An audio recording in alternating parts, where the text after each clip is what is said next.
ഞങ്ങൾ പരസ്പര വിശ്വാസത്തോടെ കാര്യങ്ങൾ ചർച്ച ചെയ്തു തുടങ്ങി. ഇതെല്ലാം പഠിച്ച് കാര്യങ്ങൾ മനസ്സിലാക്കാൻ വേണ്ടി 1 മാസത്തെ സാവകാശം ഞാൻ ചോദിച്ചു. വൈദികരത് വളരെ പോസിറ്റീവായിട്ടെടുത്തു. തുടർ ചർച്ചകൾ നടക്കും.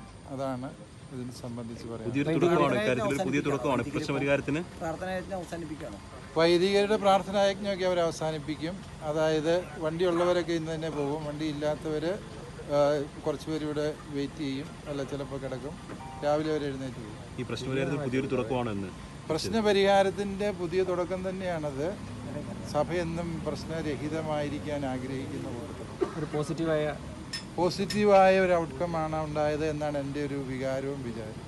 തിരിച്ചു വന്നതിൽ ഫലമുണ്ടായി അല്ലേ യാത്ര? അത് കാലം തെളിയിക്കട്ടെ. Thank you.